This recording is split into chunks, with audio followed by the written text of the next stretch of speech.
안녕하세요. 저는 YTN사이언스의 이성규 기자입니다. 옆에 계신 분은 고려대학대 김정기 교수님인데요. 오늘 저희는 이 백신 주권이라는 주제로 한번 얘기를 나눠볼까 해요. 교수님, 지금 이 코로나19를 계기로 많은 사람들이 백신에 대해서 알게 됐잖아요. 네. 근데 지금 이 코로나19 국내에서 승인된 백신을 보더라도 다 외국 백신이고 국내 백신 아직 없어요. 그래서 저희가 이제 하는 얘기가 뭐 백신 자립화, 백신 주권 이런 얘기를 하는데 백신 주권 이게 필요한 건가요?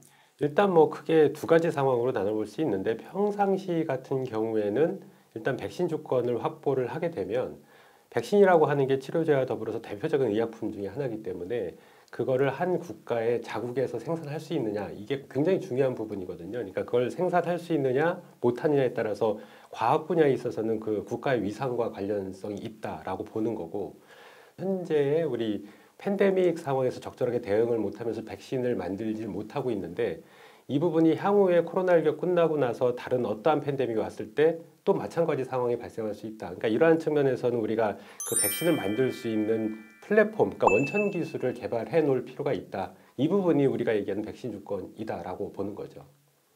이 백신 관련해서 지난해 그러니까 코로나가 막 처음 발생했을 때 미국에서 당시 이제 트럼프 미국 대통령이 백악관에서 회의를 열어서 미국의 주요 제약 바이오 CEO들을 초청을 해서 이 백신을 언제까지 만들 수 있느냐 이런 걸 논의를 했어요. 네네. 그 회의는 뭐 지금 우리가 알고 있는 뭐 모더나나 아직 승인은 받지 않았지만 이 노바백스 CEO 이런 분들이 참석을 했거든요. 네네. 그래서 뭐 결과적으로는 한 10개월 정도 내에 이제 백신을 긴급 사용 승인을 받았죠. 정식 승인은 아니고. 네네. 이 백신이라는 게 이게 뭐 한 1조 원 정도를 지원받았다고 해서 10개월 안에 아무런 기술도 없는 회사가 만들 수가 있는 건가요? 뭐 일단 뭐 기술력을 기술 이전 형태로 해서 확보를 한다라고 하면 가능은 하겠죠. 근데 근본적으로 대표적인 지금 코로나19 백신 중에 하나가 mRNA 백신인데 이런 것들은 기술 이전을 통해서 확보하기는 상당히 어려웠다라고 보는 거고 그 말씀하신 제약사들이 기존의 이 플랫폼, 그러니까 기술력을 가지고 있었다라고 보는 거죠. 그렇기 때문에 한꺼번에 막대한 연구비가 투자를 하더라도 짧은 기간에 만들 수 있었다. 반면에 다른 측면으로 얘기하면 이러한 원천 기술이 없었다라고 하면 아무리 막대한 연구비가 투자가 된다라고 해도 짧은 기간 내에 만들기는 상당히 어려웠을 거다. 이렇게는 봅니다.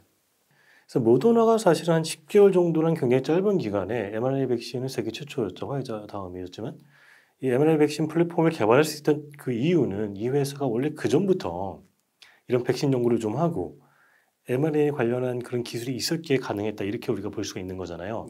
근데 국내 상황을 놓고 보면은 이 코로나19가 아니더라도 사실은 뭐 이런 질병이 유행한 거, 감염병이 유행한 게 뭐 한두 번이 아니잖아요. 뭐 신종플루도 있었고, 뭐 메르스, 사스도 있었고, 뭐 그렇게 따져보면 우리나라도 충분히 백신 관련 기술을 축적할 시간이 있었다라고도 볼 수가 있는데 사실은 뭐 국산 백신이 제대로 된 게 있다라고 보기는 어려운 게 현실이잖아요. 그건 뭐 어떤 특별한 이유가 있는 건가요? 일단 대표적으로 국산 백신 하면 독감 백신이 우리나라에서 생산하고 있는 것들이 있죠. 그 이외에도 일부가 있는데 일단 지금 다른 감염병하고 코로나19는 좀 차별화해서 볼 필요가 있다. 이렇게는 봅니다. 물론 인플루엔자도 고병원성 조류 인플루엔자 같은 경우에는 고병원성이긴 하지만 코로나19는 이 고병원성 조류 인플루엔자와 유사한 등급의 상당히 높은 병원성을 가진 고병원성 바이러스로 분류가 되거든요. 이러한 경우에는 기존의 플랫폼, 우리가 흔히 얘기하는 사백신이나 생약, 독화 백신을 개발하기는 상당히 어렵다. 그래서 새로운 플랫폼이 필요하다라는 부분이 있는 거고요. 그걸로 가장 수면 위로 떠올랐던 게 mRNA 백신이다 이렇게는 봅니다. 근데 모더나 같은 경우에는 실제로 말씀하신 대로 한 10여 년 동안 이 관련돼 있는 기술력을 계속 발전해 오고 왔는데 중요한 부분은 코로나19 말고 이전에 다른 감염병에 이 백신 형태를 접근을 했었거든요. 근데 실제로 임상 단계만 있지 상용화되지를 못했습니다.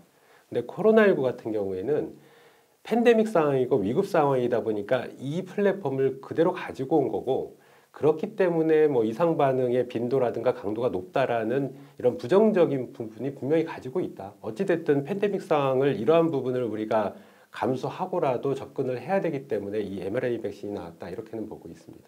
제가 좀 다르게 한번 질문을 해볼게요. 하여튼 모더나나 뭐 하여튼 노바백스나 그런 관련 기술을 갖고 있었기 때문에 뭐 짧은 기간 안에 뭐 새로운 그런 플랫폼의 백신 개발에 성공했다 이렇게 볼 수가 있는데 국내에서는 그런 관련 기술이 축적될 만한 시간은 충분히 있었다고 볼 수가 있는데 코로나 이전에도 네. 사실은 지금 코로나 상황을 놓고 보면은 뭐 이렇게 뚜렷한 기술이 있는 건 같지는 않아 보여요. 네. 그럼 국내에서 이렇게 백신 관련 기술이 일천한 이유는 뭐라고 봐야 돼요? 일단 우리 과학계 그리고 정부에서 지원하고 있는 부분이 주요 상용화가 빠르게 진척될 수 있는 연구 분야에 대한 투자가 많았다. 이렇게는 봅니다. 근데 지금 말씀하신 것처럼 백신의 어떤 플랫폼, 원천 기술을 개발하는 연구는 기초부터 시작을 하는 거거든요. 근데 이런 기초 연구를 하게 되면 정부의 지원을 못 받는다. 그럼 연구비가 없기 때문에 우리가 연구를 할 수 없다. 이러한 부분이 있어요. 그러니까 가장 중요한 부분이 우리나라는 향후에 뭔가를 준비할 때는 기초, 원천 연구부터 시작을 해야 된다. 이렇게는 보고 있습니다.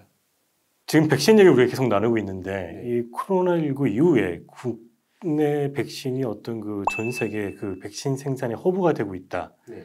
이런 얘기가 있잖아요. 네. 그러니까 뭐 삼성바이오로직스는 지금 모더나 백신을 그 뒷부분 우리가 이제 DP라고 부르나요? 그 이제 포장하고 이쪽 부분을 맡고 있고 SK바이오사이언스는 이제 아스트라제네카 백신을 생산을 하고 있고 네. 이제 노바백스도 생산을 하고 있지만 아직 승인이 안 났고 네. 뭐 녹십자도 뭐 또 무언가를 맡을 수도 있다는 얘기가 나오고 있어요. 네. 근데 지금 우리가 이제 흔히 말하는 이 위탁 생산이라는 거는 자체 개발하는 게 아니라 남이 이제 개발한 걸 대신 생산을 해준다는 개념인 거잖아요. 그렇죠. 우리가 좋게 표현하는 백신 허브인데 이거하고 어떤 백신 주권하고 좀 괴리가 있잖아요. 그렇죠. 그러면 이 어떤 그 괴리를 줄일 수 있는 어떤 방법이 좀 있을까요? 위탁 생산하는 업체 입장에서 봐도? 일단은 한 가지를 먼저 전제로 말씀드리면 위탁 생산할 수 있는 이 부분에 가장 큰 기여를 했던 부분이 지난 한 5년에서 10년 사이에 우리나라 일부 제약사들에서 뭐 대표적으로 녹십자부터 시작을 했고 뭐 SK도 마찬가지긴 합니다만 이 독감 백신을 만들기 시작했거든요. 그러다 보니까 그 공장의 플랫폼이 형성이 돼 있었습니다. 그러니까 크게 백신 개발은 앞에 원천 기술 단계와 뒤에 생산하고 포장하는 단계가 필요한데 이 뒷부분에 대해서는 우리나라가 굴지의 제약사들이 이 부분을 갖추고 있었습니다. 그리고 규모도 상당히 크거든요. 그렇기 때문에 말씀하신 백신 허브로서의 어떤 하나의 축을 담당할 수 있는데 가장 중요한 거는 원천 기술을 개발하는 게 근본적인 목적이다. 그렇기 때문에 기초나 원천 기술 개발 연구에 우리가 보다 집중을 하면서 이 두 개의 어떤 언밸런스를 밸런스화 시켜야 된다. 이렇게는 보고 있습니다. 그 신약을 예로 들면은 우리가 이제 바이오시밀러 이런 얘기 많이 하잖아요. 네네네. 우리나라에 이제 두 개 업체가 전 세계적인 바이오시밀러 기업인데 이제 바이오시밀러는 흔히 말하는 바이오의 복제약인데 이게 뭐 매일 복제약만 하는 회사가 이 복제약만 뭐 계속 만들다가 어느 순간 갑자기 신약을 만들 수 있는 그런 실력으로 도약할 수가 있는 거냐? 백신도 그 위탁 생산하는 업체가 이 위탁 생산에서 그 쌓은 노하우를 가지고 어느 순간 이게 신약, 백신을 만들 수 있는 그런 기술력 가지고 있는 업체로 도약을 할 수 있느냐? 네. 이제 뭐 그 회사의 의지가 중요하겠지만 네. 뭐 그렇게도 볼 수가 있나요? 상당히 관련성은 있죠. 그 관련 분야에 대해서 얼마나 뭔가를 했느냐가 굉장히 중요한 역할을 할 수가 있거든요. 그러니까 말씀하신 바이오 시밀러를 생산을 한다든가 아니면 백신 같은 경우에 위탁 생산을 한다든가 했을 때 그 해당 감염병에 대해서는 어느 정도 많은 지식을 쌓고 노하우를 축적할 수가 있는데 가장 중요한 거는 앞서도 말씀드린 것처럼 원천 기술 개발입니다. 이 부분은 우리 정부 차원에서의 어떤 투자도 반드시 필요한 거고 해당 기업체에서도 제약사에서도 스스로 뭔가 투자를 해야 되는데 이런 부분이 좀 부족하지 않나 이렇게 생각을 하고 있고요. 물론 제약사 입장에서는 기업체이기 때문에 수익을 분명히 따질 수가 있거든요. 근데 새로운 어떤 기존에 나와 있지 않은 거를 개발할 때에는 막대한 연구비가 들어가야 되는 부분이 있는데 이 출혈을 감수를 하고 개발에 뛰어들 거냐 이 문제입니다. 그러니까 만약에 그렇게 해서 뭔가를 성공적으로 적어도 하나라도 개발을 한다라고 하면 기업 측면에서는 막대한 이윤을 축적할 수 있는 어떤 계기가 될 수가 있고요. 반면에 막대한 연구비를 투자했는데 실패를 한다. 그럼 출혈이 굉장히 크거든요. 그래서 이러한 부분들이 기업체의 노력과 정부의 노력 이게 서로 조화를 이루어가면서 여기에 핵심적인 또 연구의 어떤 아이디어나 기술력이 일반 각 연구자들한테서 나올 수가 있습니다. 뭐 대학 교수라든가 아니면 출연연 연구원이라든가 그래서 요 삼박자가 서로 조화를 이루었을 때 우리나라도 뭔가를 뒤처지지 않고 빨리 앞서 나갈 수 있는 그런 계기가 되지 않을까 이런 생각을 가지고 있습니다. 그럼 이제 본격적으로 우리나라의 어떤 백신 기술 역량에 대해서 좀 짚어볼까 하는데요. 네네. 우리가 이제 이 화이자와 모더나를 통해서 mRNA 백신에 대해서는 많이들 알고 있잖아요. 네. 그 mRNA 백신은 그 mRNA 형태로, 네. 그럼 코로나를 예로 들면은 코로나19를 mRNA 형태로 우리 몸에 주입을 하는 건데, 네. 이게 이제 그 mRNA 자체가 우리 몸에서 잘 분해가 되니까 걔를 보호하는 지질 나노 입자, 우리가 그 LNP라고 부르죠. 네. 이게 이제 굉장히 중요한 기술로 부각이 되고 있는데, 지금 화이자나 모더나도 이 기술은 자체가 없어서 미국이 이제 몇몇 회사가 만든 그 LNP 기술을 자기네들이 이제 뭐 이렇게 돈을 주고 사서 이런 형태로 네. 지금 개발하고 있는 거잖아요. 네. 국내에서도 지금 굉장히 많은 기업들이 이 mRNA 백신 플랫폼을 개발하고 있는 중이고, 네. 정부도 이 mRNA 플랫폼에서 굉장히 많은 공을 들이고 있어요. 네. 그게 지금 우리나라 실정인데, 사실은 이 mRNA 자체 만드는 거는 그렇게 어려운 기술이 아닌데, 오히려 이 LNP가 굉장히 까다로운 기술, 특히 LNP를 만들더라도 이미 해외 업체가 만든 그런 LNP 기술에 특허에 저촉되지 않게 네. 이게 만드는 게 핵심 기술인데, 사실은 국내는 좀 그 부분에서는 약간 좀 취약하다고 생각이 드는데, 네. 어떻게 진단하시나요? 일단 뭐 mRNA 백신 하나만 놓고 보면 이 mRNA 백신은 팬데믹 상황이니까 성공을 했지 평상시 같았으면 성공을 못했을 거다. 저는 개인적으로 이렇게 봅니다. 왜냐하면 우리 뭐 일반적인 국민들도 다 경험을 해보신 것처럼 기존의 사백신이나 생약독화 백신 또는 경우에 따라서 제조합 단백질 백신 같은 경우보다 훨씬 이상 반응의 빈도나 강도가 높거든요. 그러니까 이게 평상시에 팬데믹과 같은 상황이 아니었으면 시장성의 논리에 의해서 선택을 분명히 못 받았을 거다. 저는 이렇게 보고, 모더나와 같은 그런 제약사에서 장기간 연구를 했음에도 수요자의 선택을 못 받게 되면 이건 성공을 못 합니다.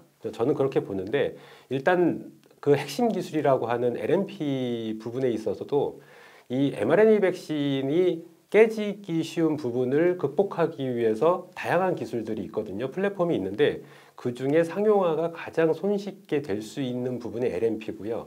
그 LNP 때문에 어떻게 보면 또 아이러니하게 이상 반응을 더 높게 나타낼 수 있다라고 보고 있거든요. 그래서 제가 보기에는 향후에 mRNA 백신으로 뭔가를 하려면 크게 두 가지 측면이 있는데, 일반 감염병, 그러니까 평상시에 감염병을 컨트롤하는 백신을 만들려면 LNP 외에 다른 플랫폼으로 이 메신저 RNA가 깨지는 것을 방지할 수 있는 그런 플랫폼을 추가적으로 개발할 필요가 있다라고 보고, 만약에 그렇지 않고 LNP 기술을 그대로 가져간다 그러면 mRNA 백신은 이런 감염병보다는 팬데믹 상황이 아닌 그런 감염병보다는 제가 보기에는 뭐 캔서 백신이라든가 이런 부분으로 접근을 해야지만 향후에 수요자의 선택을 받을 수 있다, 이렇게는 보고 있습니다. 지금 mRNA 백신 같은 경우에는 LNP가 좀 중요한 기술이 있다 이런 얘기를 나눴고, 네. 지금 노바백스가 개발하고 있는 그 단백질 백신 있잖아요. 네.